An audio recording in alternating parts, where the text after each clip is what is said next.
ನಮಸ್ಕಾರ. ಈಗ ಬಿಸಿಲುಗಾಲ ಬಂತಲ್ವಾ, ಅದಕ್ಕೆ ನಾವು ಇವಾಗ ಸಂಡಿಗೆ ಹಪ್ಪಳ ಎಲ್ಲ ಮಾಡಲಿಕ್ಕೆ ರೆಡಿ ಮಾಡ್ತಾ ಇದ್ದೀವಿ. ಇದು ನಾನಿವಾಗ ಫಸ್ಟು ಸಬ್ಬಕ್ಕಿ ಸಂಡಿಗೆ ಮಾಡ್ತಾ ಇದ್ದೀನಿ.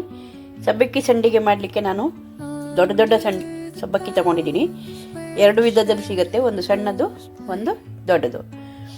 ಇದು ನಾನು 1 ಪಾವು ಸಬ್ಬಕ್ಕಿಗೆ 4 ಪಾವು ನೀರು ಹಾಕಿಬಿಟ್ಟು ನೆನೆಸಿಟ್ಟಿದ್ದೀನಿ. ಇದು ನೆನೆಸಿಟ್ಟು ಆಮೇಲೆ ನಾನು ಹೇಗೆ ಮಾಡೋದು ಅಂತ ಹೇಳ್ಕೊಡ್ತೀನಿ. ಈಗ ನಾನು ಇದು ಸಬ್ಬಕ್ಕಿ ಆಲ್ರೆಡಿ ಒಂದು 2-3 ಅವರ್ಸ್ ನೆನೆಸಿದ್ದೀನಿ. ಈಗ ಇದಕ್ಕೆ ಬೆಳ್ಳುಳ್ಳಿ, ಉಪ್ಪು, ಖಾರದ ಪುಡಿ, ಸ್ವಲ್ಪ ಜೀರಿಗೆ ಪುಡಿನೂ ಹಾಕಿದ್ದೀನಿ ನಾನು ಫಾರ್ ನನ್ನ ಟೇಸ್ಟಿಗೆ. ನೀವು ಏನು ಹಸಿಮೆಣಸು ಬೇಕಾದರೂ ರುಬ್ಬಿ ಹಾಕ್ಬೋದು, ಹಿಂಗು ಬೇಕಾದ್ರೂ ಹಾಕ್ಬೋದು. ಏನು ನಿಮ್ಮ ಟೇಸ್ಟಿಗೆ ಯಾವ್ದು ಬೇಕೋ ಅದನ್ನು ಹಾಕೋಬೋದು. ಅದನ್ನು ಮಾಡಿ ತಿಂದು ನೋಡಿ. ನೋಡಿ, ಇವಾಗ ನಾನು 2 ವಿಸಿಲ್ ತಗೊಂಡಿದ್ದೆ. ಕುಕ್ಕರಲ್ಲಿ ನಾನು ಈ ಪಾತ್ರೆ ಸಮೇತ ಇಟ್ಟಿದ್ದೆ. ನೀವು ಡೈರೆಕ್ಟ್ ಕುಕ್ಕರಲ್ಲಿ ಬೇಕಾದರೂ ಹಾಕ್ಬೋದು.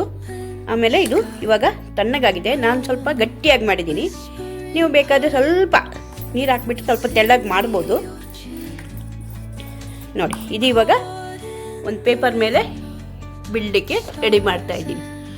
ಇಷ್ಟಿಟ್ಟೆ ಹಾಕಿಬಿಟ್ಟು ನೋಡಿ, ಹೀಗೆ